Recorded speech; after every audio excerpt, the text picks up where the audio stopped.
Welcome, everyone, or welcome back to the Deal Flow podcast. I'm here today with John Hetherington, is the founder of We Deliver Your Vision, a Calgary-based AI and technology strategy practice. He has over 25 years of experience leading digital transformations and spent over a decade in strategy consulting. So I'm really excited about this conversation. AI is top of mind for everyone. And actually it's June 12th. And so I must say that it's not really necessarily AI related, but we have a big IPO happening today. And I'll let Yeah, everyone just look it up themselves if they're not aware. So with that, John, why don't you take it away? Tell us a little bit about yourself and, and just fill in any gaps that I just didn't miss. for sure. I mean, thanks, Michael. The introduction was awesome. So, live in Calgary, as you heard. I also have 3 dogs. Love Oh, training dogs, and I have 2 border collies and a German Shepherd, which we do agility training with. But wow. that's my hobby. Yeah. And It's like a yeah, I half just time, it's like a part-time job taking care of border collies, right? They need a lot of and work. I love the lessons I learned from Kyla, my 4-year-old border collie, because she's all about Mhm. agility training. If anyone's seen it, where they do the jumps and the tunnels, it's all around guiding your dog. They want to work, they love it, but if you mess up, they mess up. So they're all looking to you to say, "What do I do next?" And it's a great Mhm. leadership lesson every time we do it.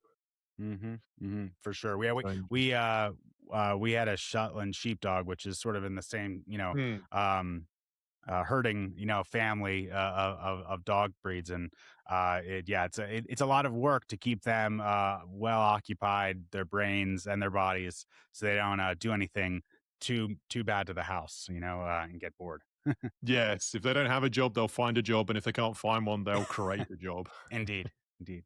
Yeah. So with that, yeah. So John, so I want to talk a little bit about obviously AI and maybe some of the challenges that people have as they try to apply AI in their businesses. And so why don't we start with just if someone is a business owner or a leader inside of a business and they've been given a mandate to, hey, you have to start applying AI to the business and no more headcount. I want you to be not replacing people necessarily, but I want to make sure that we're deciding on every incremental headcount, can AI do this? And they're Mm. sitting here maybe having know how to use spreadsheets and how to use Microsoft Office, but they're not technologists, individually. How does someone in that context as a business leader think about, you know, diving into AI or stepping their toe in? What's that first step, and what would you recommend? I guess just to get started.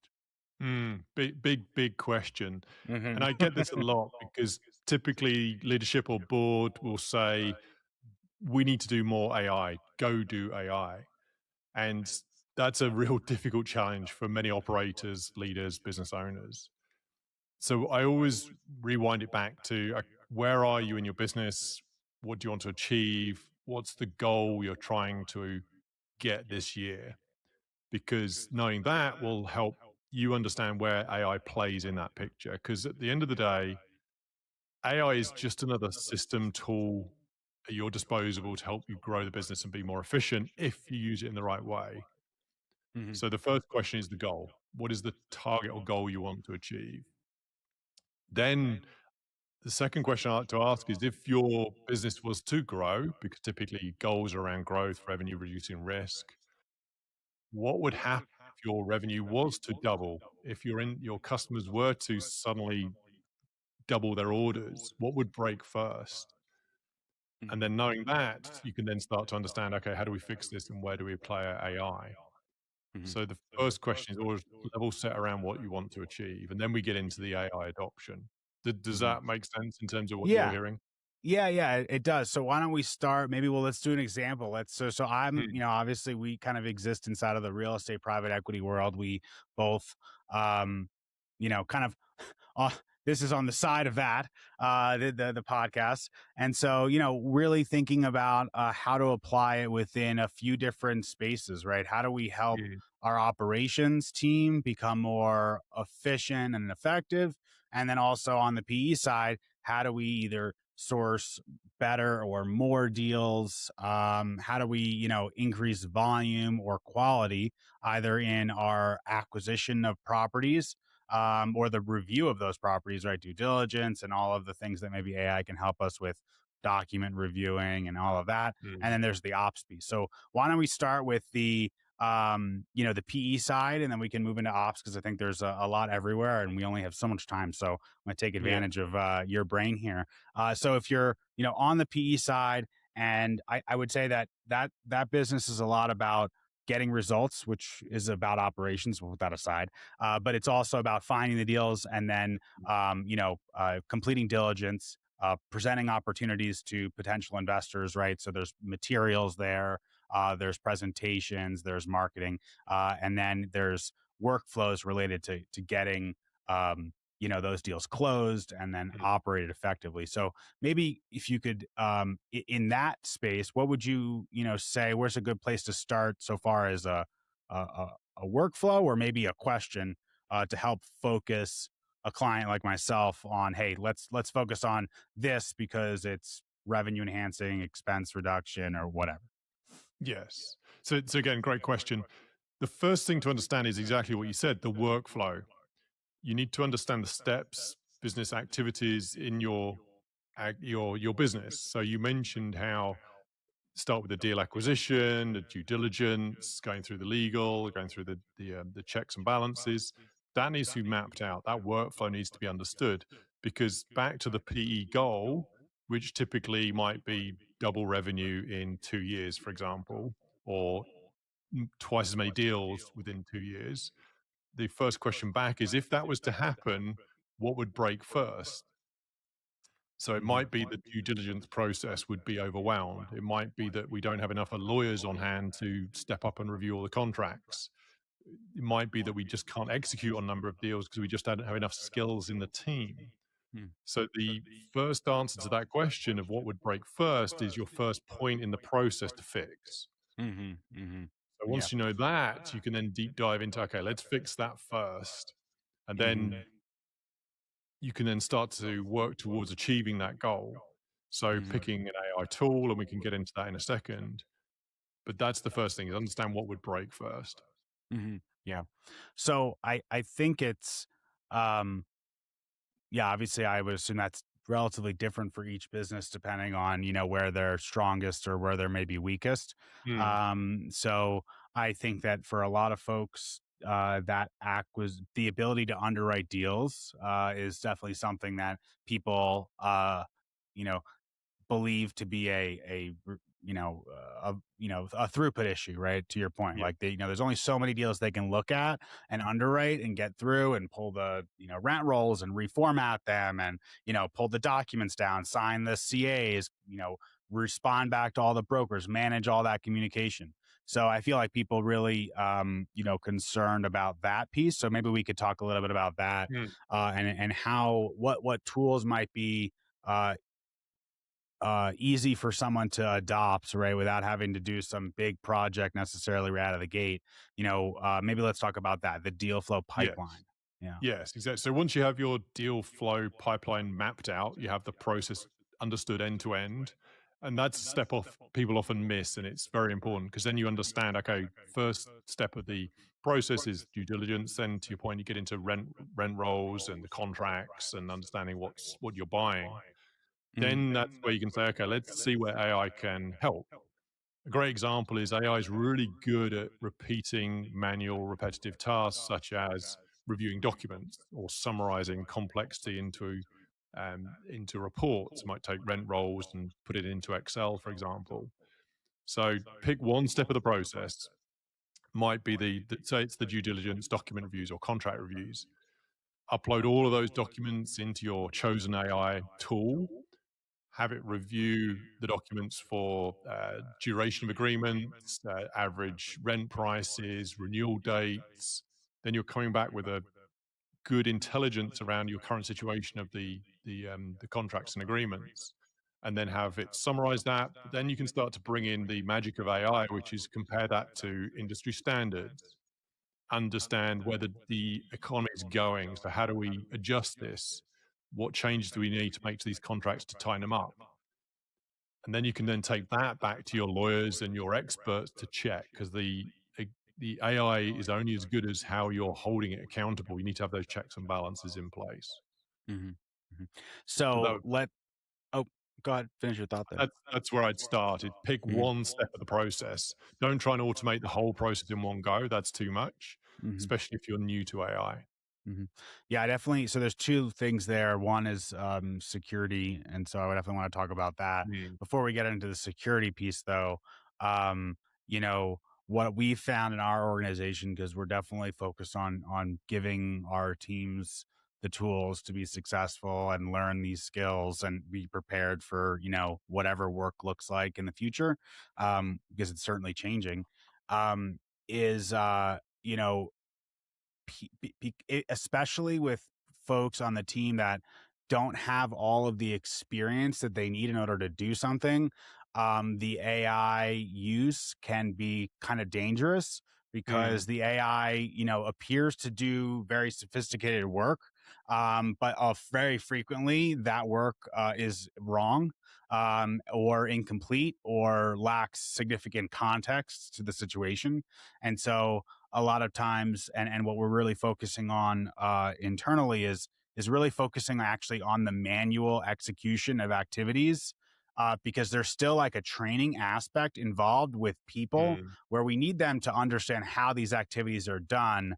And we're finding that use of AI tools can somehow sometimes be a crutch for, I don't really know how to do this activity, but I can say what the activity is to my AI. It'll do something approximate to that activity, but I don't really know what good looks like. So right. I can't say if it's good or bad. And now we have maybe like an unstable work product that doesn't really pass muster. Um, that's definitely a challenge that I'm wondering, maybe if you could speak to that a little bit on how you're seeing, yeah, junior employees especially, and AI, and how they're interacting, and how do we maintain quality while also bringing these tools in, into the organization, because they're obviously very powerful, but not Mm. perfect. Yes, and as you mentioned, it comes back to the prompting. How do we use the tool in the right way? Like with any, even riding a bike, you need to learn how to ride a bike to get the most from it. You're not going to suddenly be winning the Tour de France with as soon as you get on a bike. But same with AI. Mhm. So prompting it the right way, giving it the context, so the background to your business or your industry or your role to give it framing, Mhm. then the output that you want to expect, be it in a document, a summary. And this is where it gets tricky, because right now the AI models will share an amazing amount of data, amazing amount of responses. And that's actually churning and chewing up and costing you more money as it goes through all the tokens. Mm. And we'll come back to that in terms of how you limit the tokens in a minute. But the answer is the last question. Asking your AI to act like a cynic, acting it to challenge the response as though Mhm. you were presenting this to a board member or a Mhm. PE executive, and ask me to challenge this, identify the gaps, check any inconsistencies, and how can I Mhm. improve this? So constantly challenging the AI based on its action, its responses, is going to Mhm. give you a better result. Okay. Yeah. So questions on that, but I promise we talk about security. So you had Mm, talked about taking documents related to transactions, right? Contracts or draft contracts, maybe even, operating agreements and other types of sensitive documents, and potentially being able to obviously use those to create summaries or do quick, faster analysis than reading everything in a 300-page document, which sounds fantastic. But I right. know a lot of companies are, they have compliance, they've got legal, they've got sensitive, they could be regulated and have sensitive customer data. How do those companies, or those situations where they're very regulated, they have to control that information, how do they take advantage of the AI, revolution without, Mm. falling victim to, compliance or legal issues? Yeah. So I break down in AI into three levels of security and compliance. The first one is integrated AI tools. So this is Microsoft Copilot or Google Gemini, where they're already integrated into your office working products. So if you're using your business account to sign into your Teams and your Microsoft Office and you're using Copilot, you're integrated into that ecosystem. So that first level is like the security of an office building. Microsoft or Google are controlling the security to that AI tool, like an office building. You don't own that security. There's guards on the door. There might be badge swipe door access. It's fairly secure because it's integrated. The next level down is what I call home or house security for tools like Claude or ChatGPT. So these Hmm. tools aren't naturally integrated into your office environment or your business environment. So you're more responsible for the security like you are your own house. You Hmm. control the front door, you control the level of security. That responsibility is on you. The third level of security is more like a coffee shop. So personal free tools like Copilot free, ChatGPT free, the web Hmm. browser free access tools are more like a coffee shop. Anyone can see what you're doing on your laptop. Anyone can wander in and see it. Hmm. So using that analogy of the office security, house security, and coffee shop visibility is a great way to frame how you're using AI, but more importantly, which documents you're uploading to which tool. And always start with anything that's in your environment already integrated into your business.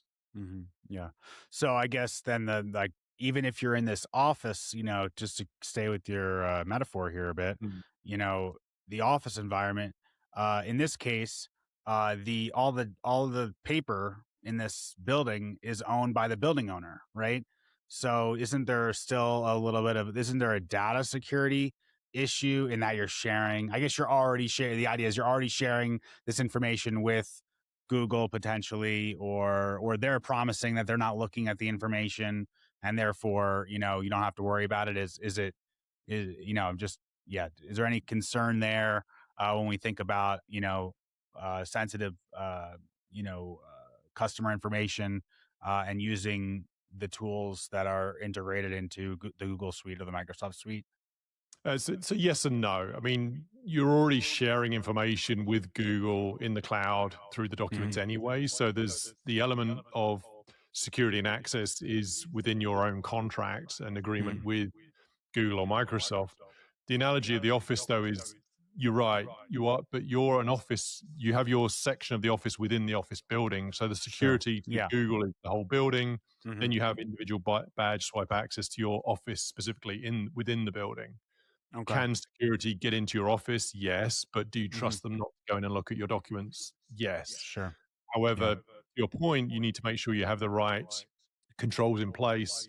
And this is where it doesn't matter if it's in a house, a coffee shop, or an office building, you need to have the data protection on it. You need to have the classification of documents. So your own internal controls are looking after the document. So if it's confidential, you know that you can't share it externally. And you know that if it does go externally, you can find it quicker. It's got protection on top of the document so it doesn't get shared, like emailing your personal account with a confidential Hmm. document.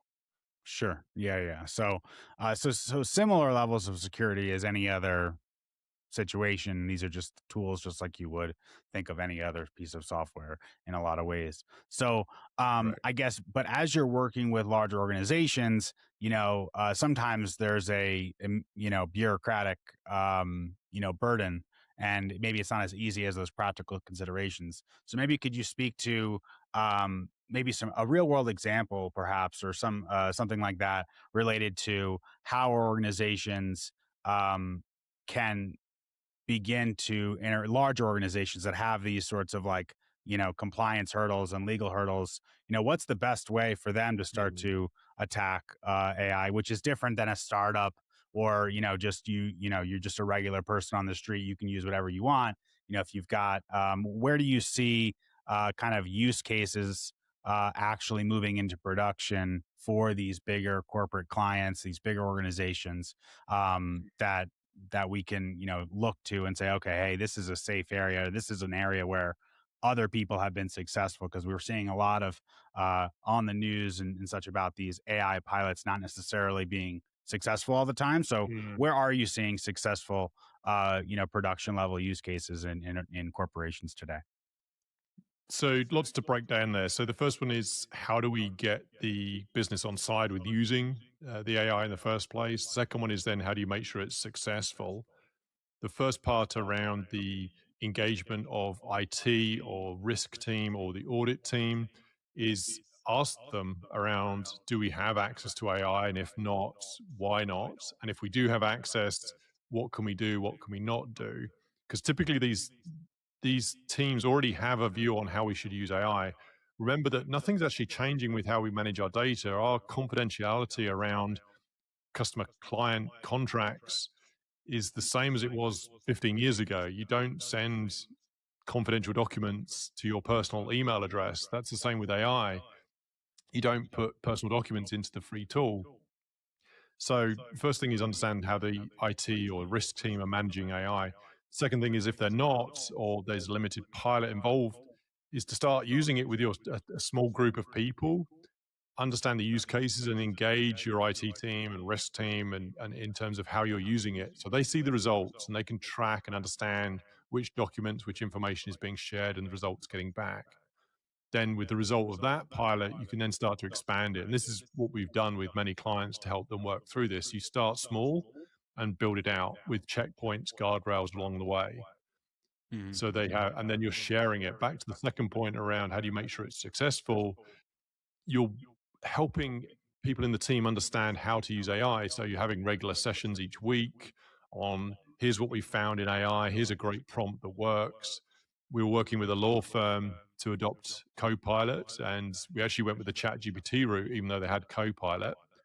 And what we found is that one person was super enthusiastic about AI, couldn't get enough of it, and was coming up with great prompts. So we then had the weekly session to share those prompts with other lawyers. And Hmm. then as a result, they started using it more.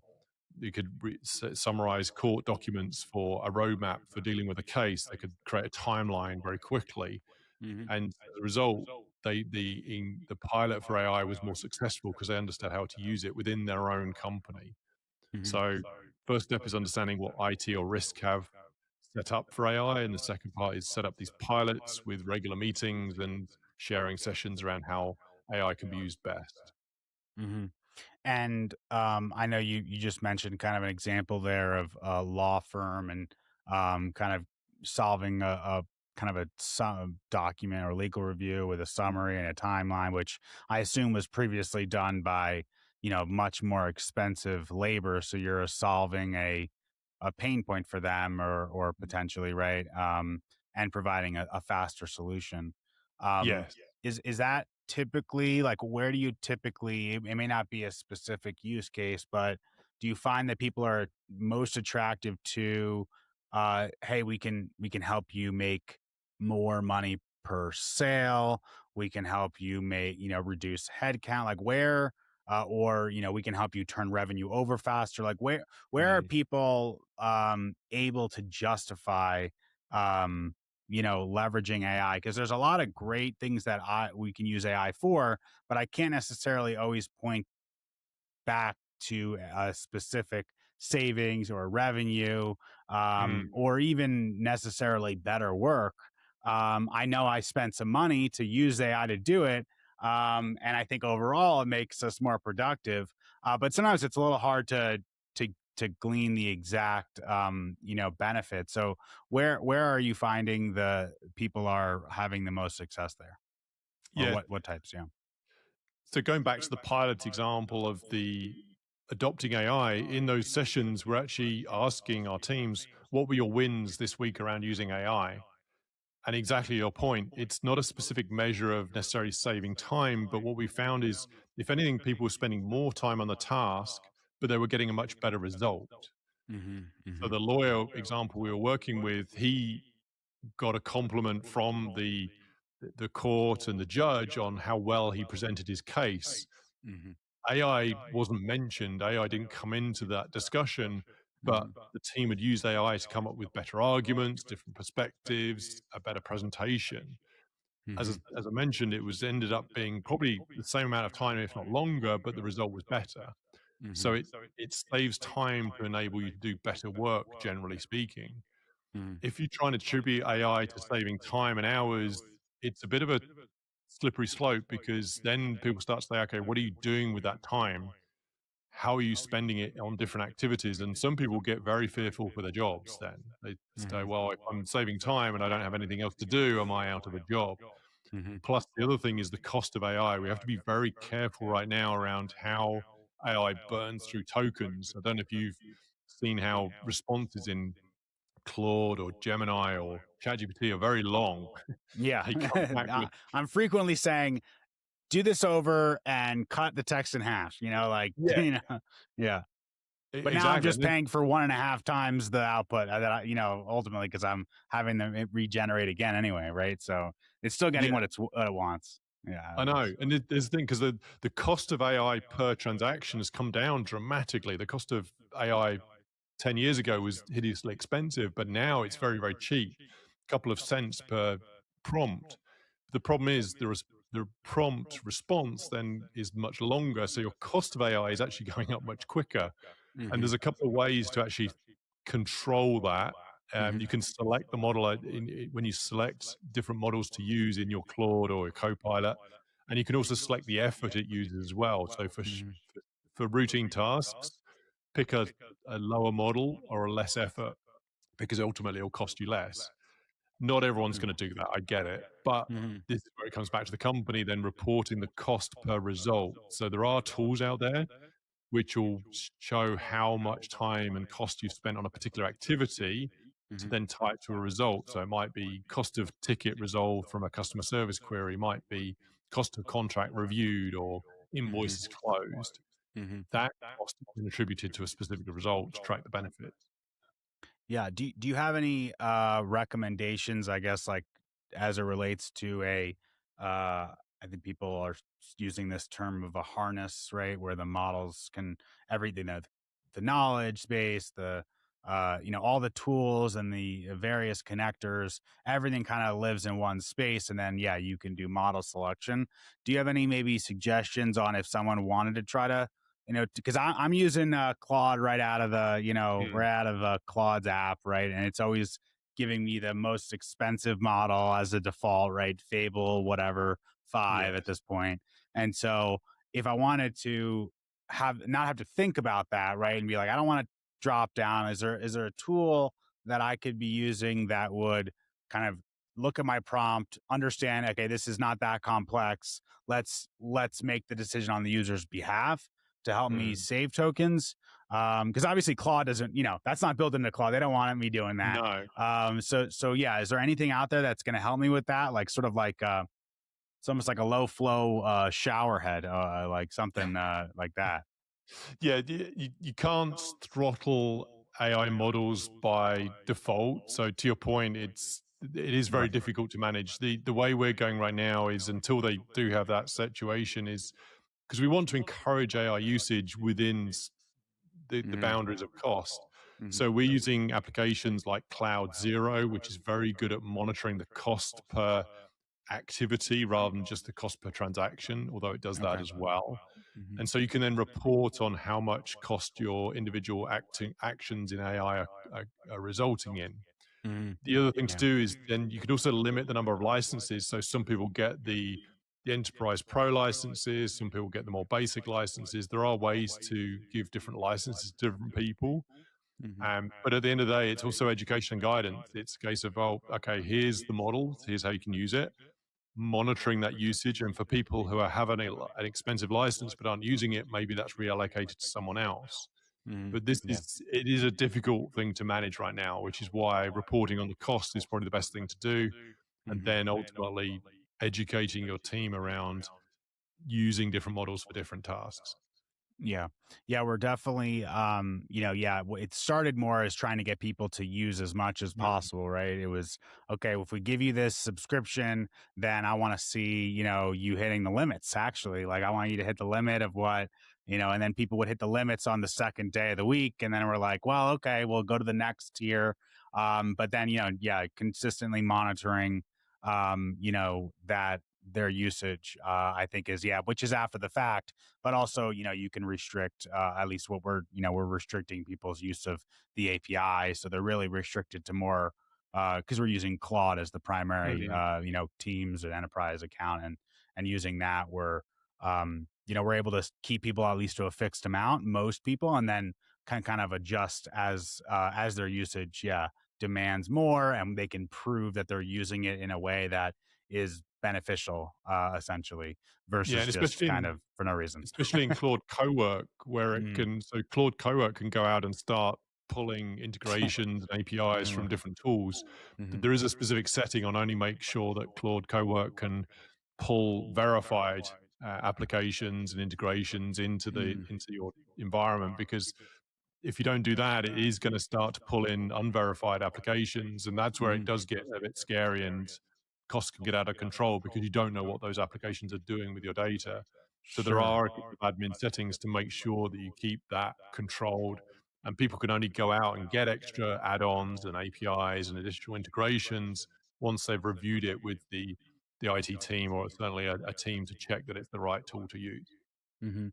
So in real estate, I would say we're not necessarily like on the cutting edge of technology as an industry. I mean, maybe you see different in your practice from working with real estate folks, but a lot of the work that's being done in our space is in spreadsheets, and all the spreadsheets are different. And the data is not very well, the structured data is not very consistent across iteration, and there's a lot of, yeah, like memos and free form text, and so there's almost like it's difficult somewhat to apply AI without having really clean and organized data. And Mm, so I'm wondering, if you're working with a client that isn't very tech savvy, and they're maybe starting from a position of like, yeah, spreadsheets and things like that, or even worse than spreadsheets, whatever that might look like, paper, God yes. forbid, then what's there's a lot of work to potentially be done before you can really get to the sizzle of Yeah. AI. And so what would you say to make that a successful engagement, right? Because if you don't get to the win soon enough, then people are like, well, I don't want to keep spending money just to see my data be more organized. No one cares Mm, about that. They want the results. But how do you get yeah. through the vegetables so you can get to the prime rib, benefits? Yes, love the food analogy. So, absolutely, you're spot on, and it goes back to a couple of things we talked about earlier around understanding your workflow. So, the first step is pulling your agree all the contractor agreements, rental agreements, understanding them into a report. Just pick one step. Don't try and automate the entire flow process in one go. Then, to your point around data organization, so AI can actually help with the organization of data. So if it is a messy spreadsheet, the Hmm. first thing you can do is have AI create the consistent format to then use in the reports, because not only is it the format, but it's also the access. So the biggest thing we see with lawyer clients and real estate clients is the documents are stored in different locations all over the organization. And you joke about paper, but that was a true situation with one of our clients. Is they had stacks of paper in the office. The partners and the lawyers loved printing out documents and reading them. That's what they were used to. So the first thing there is, okay, we're not going to suddenly digitize your entire company and organize your data, to your point. So let's pick one step of the process. In this case, it was invoice reporting. So given all the invoices, where are we today in terms of customer billing, and sending them a Hmm. monthly update on here's what you've paid so far, here's what's left on the retainer, here's what to Hmm. expect in terms of what we've done on the case.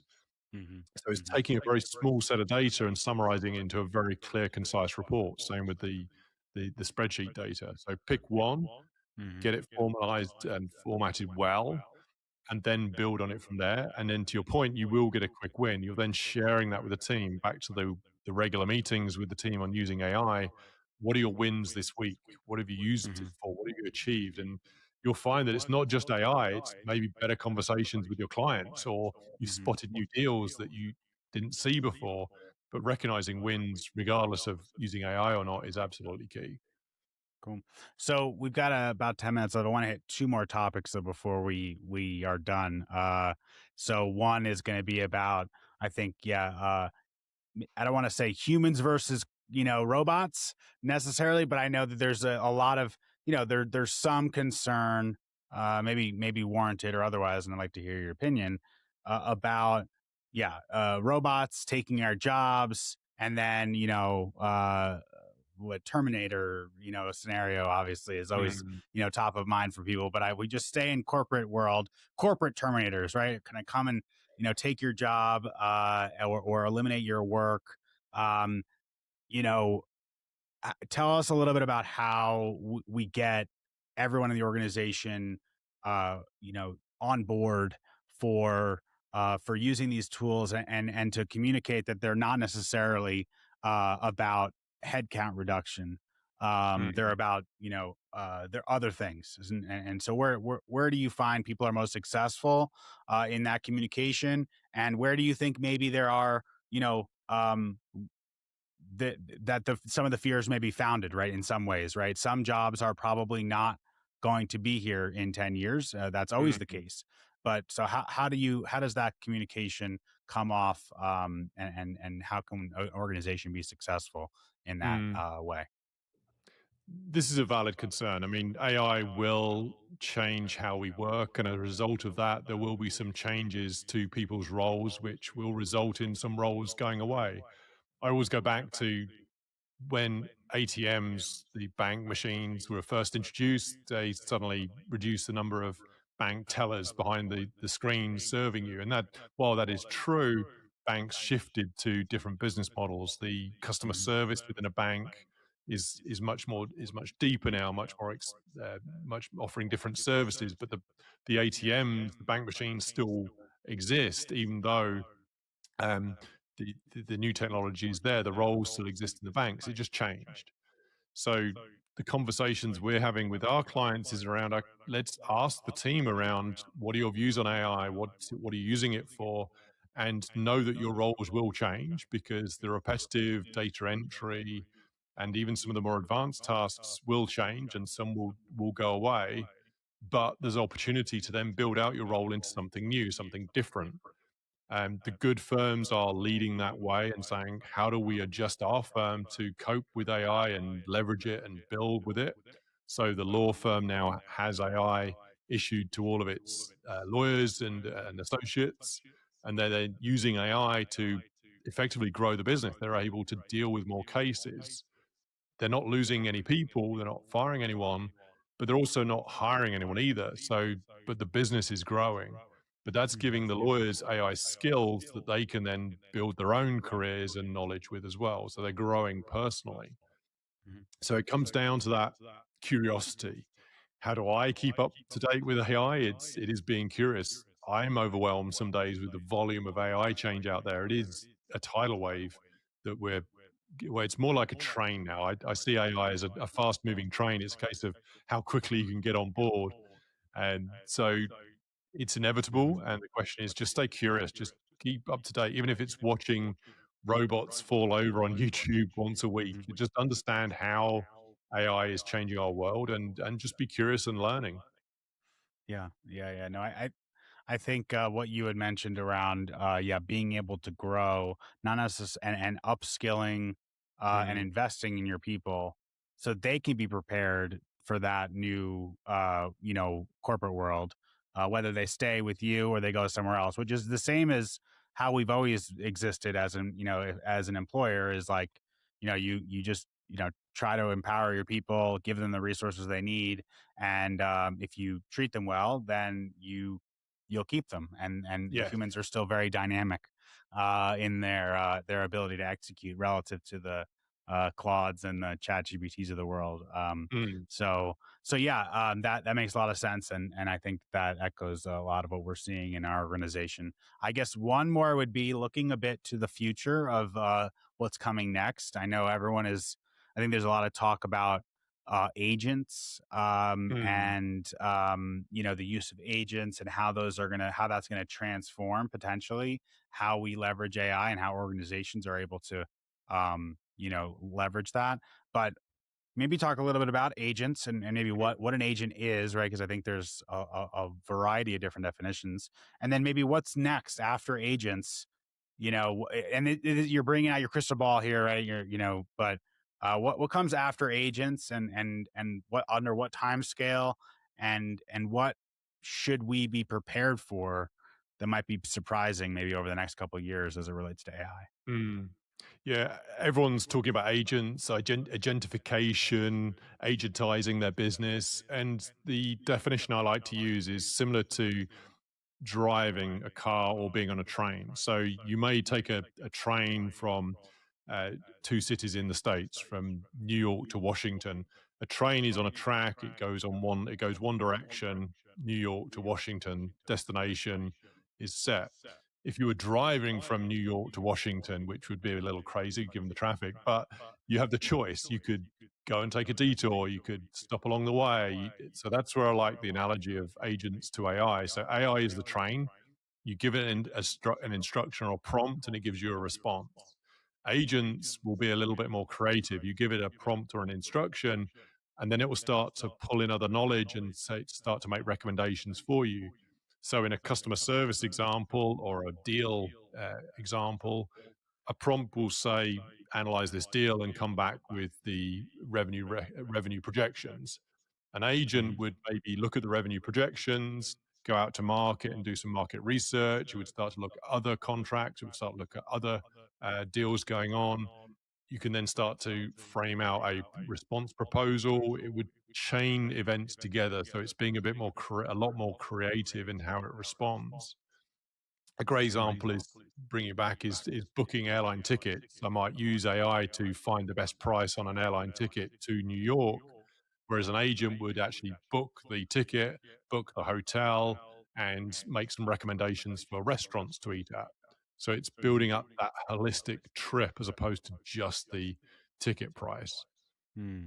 So there's something around like, yeah, decision making and taking actions, Hmm. that kind of creates that agent, or I like the way you agentify. Agentify is the process of more of the Mm. workflow. Yeah. And so I guess then that just becomes like, it's just how long can that run, right? How many tasks and actions can that agent take Mm. before it needs to go back for approval, or right? Yes. It's so because at a certain point, you take that to its end conclusion, and that's just what a person does as well. Like if you just go out and just continue to execute tasks Mm. until you're one on one with your boss next week, right? And so Exactly. so, is how far away are we from maybe something that would uh, approximate a human's persistence, right? Like Mm. we can these agents can go out, or these when you prompt something, it might work for a few minutes, or even long, maybe even longer than that, um, maybe even an hours or whatever. But when will it be able to, in your view, either go for hours without approval? Um, in an effective way, right? An accurate way that actually makes sense. And then maybe like days or weeks where these agents will be able to work autonomously, and execute, full projects with, longer arcs, with, longer term goals, that sort of thing. Mm. So the short answer is they already can now, and this is Uh-oh, a watch out. Okay, no. exactly. And but to a point. So, for example, I like to use the invoice processing analysis analogy because I do a lot of work with accountants. So, receiving an invoice in an email or through QuickBooks, it then takes the email, checks it's the right purchase order, checks the amount, the customer Hmm. reconciles it with the bank. So you can automate that entire process with Hmm. AI and an agent. But then here's where, to your point, the checks and balances come in. AI is like an intern or a new hire to your company. They're super keen, always available, never get tired, don't take breaks. Hmm. But they are infinitely intelligent, but don't have the wisdom. They don't have the context for your Hmm. business. So, like an intern or a new hire, you need to have checks and balances, reviews. How are you doing? Are you doing the right things until you can trust it? So, to your point now, we could set up an invoice processing agent. It would run forever, every week, checking invoices and reconciling every week forever. That's going to burn up your tokens really quickly with Claude Cowork or any agent you build. On the flip side, what we do is you set up what just process one set of invoices from one client. And as soon as you done the first step of the process, come back to me and let me know. I will check the result before you continue. So you're setting up these Hmm. guardrails. Say, stop at step two, let me know, and I will review before you continue. So then once you know step two is done reliably, set a materiality limit. We only process invoices of uh, less than $5,000. Hmm. So it doesn't process anything expensive. So that's how you put these guardrails in place to make sure it doesn't spin off and burn up all your tokens and cost, but also Hmm. make decisions that are going to cost your business money as well. Yeah. So very similar to how you train a new hire, and then you would think about levels in the organization and what decision and judgment levels you'd have at the associate, VP, president level would have different cost thresholds or approval thresholds, and very similar type of approach Yeah, to that. Um, Michael, exactly right. Exactly. You're treating AI like a new hire, and mhm. based on the level you're bringing it in, the guardrails, the approvals, the experience need to Mhm. apply, and then it happens much quicker than hiring someone Yeah, because they right. learn very quickly, and you can give Mhm. the check answers within hours as Mhm. opposed to weeks or months. Yeah. But the same approach applies. Yeah. So I remember 9 months ago when people I would listen to podcasts and people would say, "Oh, the coding performance is just so terrible. I just can't Mhm. ever imagine a situation where we could write production level AI be able to write production level code right out of the gate without any Mm. problems." And now we're sitting here 9 months later, and we went past that so Yeah. far as the ability of from a coding application, right? Obviously, the different use cases have different circumstances, but my sense is that we're going to have difficulty predicting the rate of change, continue to have difficulty predicting the rate of change, and it may not be very long before uh, what happened in coding happens in a lot of other domains. And so, which isn't necessarily, I think, to me, scary. It just means, hey, we can, it means we can train those new employees faster. It means we can get Yeah. to mastery of those skills faster, and we can have our humans, on top of a suite of agents that are doing activities. But I definitely feel like it's very hard to even predict what I mean, just Fable 5 coming out, Mm. and the difference in the I know people are, think that it's not working very well, but at least for what we're doing, I find it's another leap ahead, and it just Mhm. gets me much faster results, much cleaner, much better context. Um, and so yeah, I'm surprised by how rapid it's moving, but it's almost like I can't be surprised enough. It's moving so fast. But And yeah. so I don't know if there's any way to like kind of think about that. Like, oh, if you think it's going to take 3 years, cut it into 10% of that. I don't know if you guys Mm. you have like a rule of thumb on this, just the rate of change and how we can apply our lizard brains to that rate of change that's going on. So, well, let's break it down to your coding example and then your own experience with Fable. So, Mhm. the coding example where a few years ago we didn't expect it to write production code. What's happened since, which most people don't appreciate, is that we have become better at controlling how it codes. Mhm. So, one agent or one AI creating code 5 years ago or 2 years ago didn't do a very good job. We Mhm. now, in our experience, we've done this. We have minimum of three agents that have a very specific skill. So the Mhm. first agent writes the code. The Mhm. second agent, its one skill is QA, testing, validation, Mhm. accuracy. That's the second skill the code goes through. And then the third skill is production release, the GitHub alignment to make sure we're only releasing code that's gone, is been reviewed properly by the QA, but also is executing the right code. So Mhm. between the code agent, the QA agent, and the production release agent, those specific skills mean we have much better success with releasing new code. and it's all overseen by a human. The Mhm. checkpoint is in every step to make sure it's correct, accurate, and not going to cause any problems. Mhm. So to your back to your point around using Fable 5, your experience with the previous models means you're now better able to use the more advanced models as soon as they come out. And Mhm. that's the journey everyone needs to go through. If there's one thing Mhm. anyone should take away from this podcast is that it's a journey. You have to learn how to use it like riding a bike. You can't Mhm. just jump into Fable or the latest version of Copilot or ChatGPT and expect to suddenly be an amazing $1.8 billion MedV company like Mhm. Matthew Gallagher with Mhm. two people. It it's going to take time and effort and understanding of how to use the tool in the right way. Mhm. Yeah.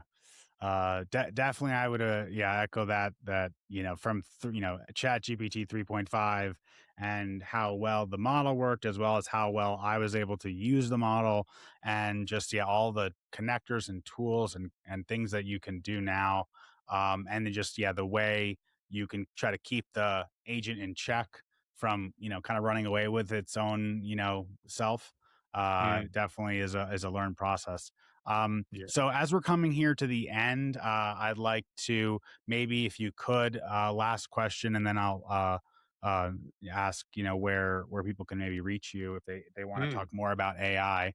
And it sounds like you love to talk to accountants and lawyers, which are like, to me, that's not. I always put those meetings at the end of the day. So Yeah. but good for you on that, because yeah, there's a lot of great use cases there. But maybe just golden nugget. I know you've given a lot of great advice around how people can get started in AI, or how they can, apply best practices. But maybe one more golden nugget just to leave folks with that you haven't mentioned. What's your kind of your best piece of AI related advice that you could share with our audience as one more golden nugget? Yeah. Be curious and don't compare to others. There's a lot of marketing out there about this amazing use of AI and it's changing the world. And I can now automate my entire business and spend more time on the beach. And Mm, while that may be true for some people, many people it's not. We still have a business to run, we still have deals to make, we still have investors to talk to. mm, So AI can absolutely help that. And the best way to do that is just be curious, mm. understand what people do, listen to podcasts like this, reach out to people, ask questions, just understand where it's going, what it can do, and that will help you on this journey towards future proofing your career and your business. Excellent. That was great. Yeah, that's a perfect golden nugget, because yeah, everything comes from there, right? From the curiosity. So, John, I want to thank you so much for coming. Would you please just tell, if listeners wanted to get in touch with you after this episode, talk more about AI, Mm. or anything related to that, where could they get in touch with you? Yeah, for sure. I post regularly on social media, so check me out on LinkedIn, John Hetherington. And if you wanted to reach out to me directly, feel free to drop me an email at john@wedeliveryourvision.com. Awesome. Well, thank you so much, John, for sharing that details. We're going to put those into the show notes. And I want to thank all our listeners for joining us for another episode of the Deal Flow podcast. And we'll see you next time, and have a great rest of your week. Awesome.